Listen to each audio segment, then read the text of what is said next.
Well, howdy there, Internet people. It's Bo again. So, today we are going to talk about the Biden-Zelensky phone call, a phone call that has captured so many people's imaginations and conversations. So, we're going to go over it real quick. I know that Deep Goat released a video about it, but we're going to provide a little bit more context. Okay, so the general tone of this conversation is two heads of state having different intelligence estimates and going back and forth about it. That's what happened. The media has described it as not going well. They've described it as frank and honest, a whole bunch of different things. None of the descriptions, as different as they are contradictory. When heads of state have differing opinions and differing intelligence estimates, they tend to butt heads a little bit. I'm only aware of one president who believed a foreign intelligence service over his own. Now, the right-wing outrage of the day machine has decided that this conversation is somehow comparable to Trump's Ukraine conversation. You know, the one that had the whistleblower and the quid pro quo stuff and all of that. They're trying to draw a false equivalency. Therefore, they are asking for a release of the transcripts.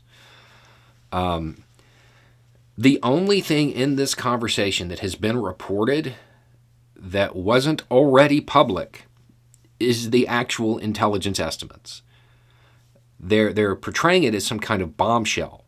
Oh, they disagreed on this. It's super surprising. Be shocked. They've been disagreeing over this in public. This isn't news, actually. This isn't really a surprise. Zelensky has openly criticized NATO countries for pulling their top diplomats. He has talked about how it's like, what did he describe it as? Captains leaving a sinking ship. But then he goes on to say, but Ukraine is definitely not the Titanic, because he is trying to convey calm. Now, he has also gone on to say, hey, it'd be great if NATO countries could stop saying the war was going to start any day because it's damaging the economy. Zelensky is definitely right about that. That needs to stop. He has openly said that it is a clear and imminent threat, but he has always tried to convey calm.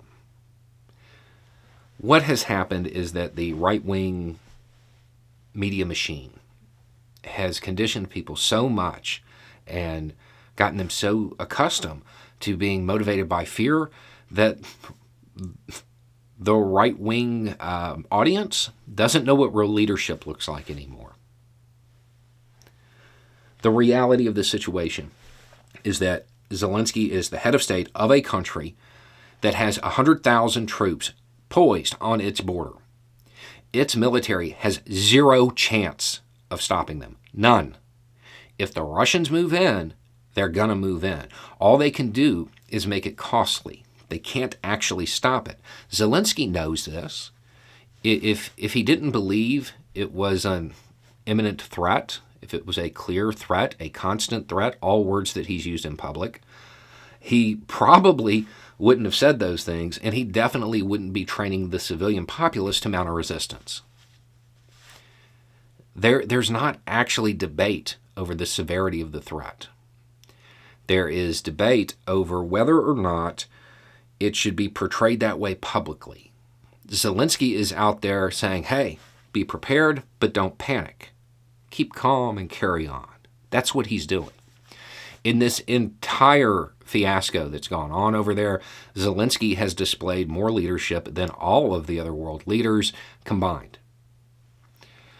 And it's been very consistent. And he has generally been correct when it comes to what needs to be put out into the public sphere. As far as them tanking the economy by constantly talking about how war is going to happen, he's right. That shouldn't be discussed because it will disrupt the economy. And if the economy gets disrupted, well, then Russian intelligence services and the Russian military are going to find it a whole lot easier to recruit assets, to get local forces, stuff like that. And if the economy is in shambles, it makes it that much harder to mount a resistance. He is definitely correct there. Now, at the end of the day, what we have right now is the U.S. intelligence service saying, hey, we believe this threat is imminent. You're going to be invaded. It's going to happen. And now they're saying, well, it could happen next month. Okay. U.S. intelligence services historically tend to overestimate threats and under-respond. Ukraine's intelligence service is new. Let's just leave it at that. And because of their close geographic proximity to Russia, there is an incredibly high likelihood that a lot of Ukrainian intelligence is compromised. Now, does that mean their estimate is wrong and that it's not that Putin doesn't plan to invade? I don't know. I don't think that it has anything to do with anything like that. I think Putin is testing NATO. And if NATO is just going to roll over, he will move in. If NATO looks like they're going to respond, well, maybe he doesn't. Now, there is posturing that is going on. That's what this is about. It's a near-peer geopolitical contest. We need to get used to it. I would point out that the video that was made 9 months ago on this topic, when there was the first build-up, everything that was talked about in that video has happened. It's just the way this stuff works. Even down to the right-wing media, sensationalist media, causing issues. Because yes, the only people that are really excited about that transcript being released would be Russian intelligence. They would be super happy. Now, it is worth noting that Zelensky's intelligence has confirmed that Russian special operations are already in the country working. I think somebody said something about that and said that was incredibly likely and that's why Biden said minor incursion rather than just any troops at all, because the troops were already there. Now, all of this is just context and explaining that conversation. Where are we actually at? The same place we were 9 months ago. It's posturing at the moment. Both sides have to make a mistake at the same time. Russia does not want to go to war with NATO. NATO does not want to go to war with Russia. What happens to Ukraine depends on the posture of both of those countries. Now, while U.S. intelligence is just so transfixed on this buildup, I think they're missing something even more important. I think Zelensky has realized that his nation is going to be a buffer zone for somebody. He has indicated his willingness to engage in bilateral conversations with Russia, meaning just them. If he does understand that his nation is going to be a buffer zone, that may be a sign that he's like, okay, well, let's find out who's going to give us the best deal. That is probably something U.S. intelligence should be looking at. Just throwing that out there. Because it has been my contention for quite some time that Putin would like to take the Ukraine without a shot. And if, given the previous administration and its level of corruption, is how it might be seen from Ukraine, the Trump administration and their level of corruption through Ukrainian eyes, and Biden's less than tough stance when it comes to committing to protect Ukraine. If Putin walks in and says, you know what, we will make sure that your country is safe. That might go a long way. It might go a lot further than U.S. intelligence seems to be suggesting.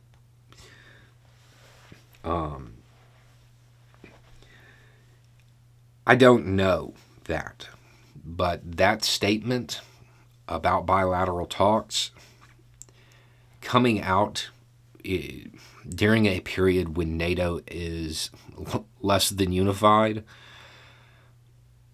that seems pretty telling to me. Ukraine has to rely on NATO for defense. They cannot defend themselves. They do not have the strength to stop that advance.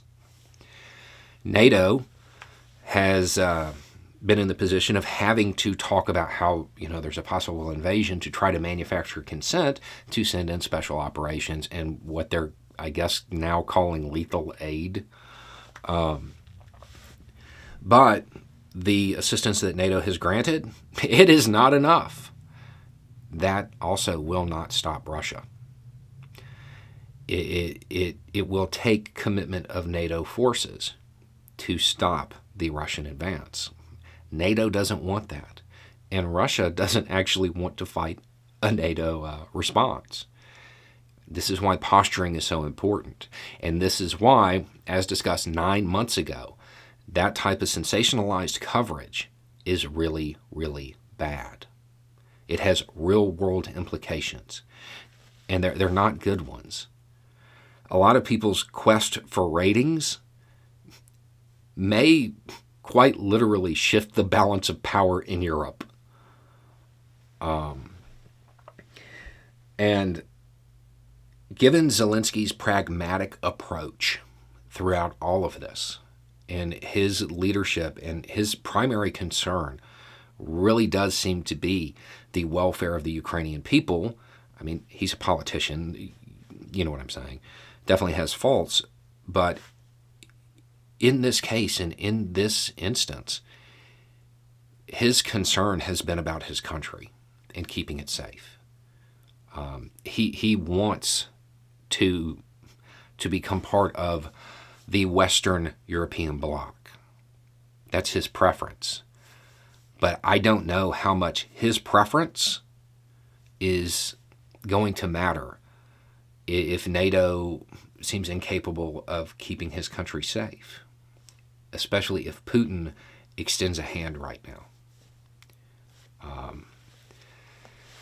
So there's an overview of the whole thing.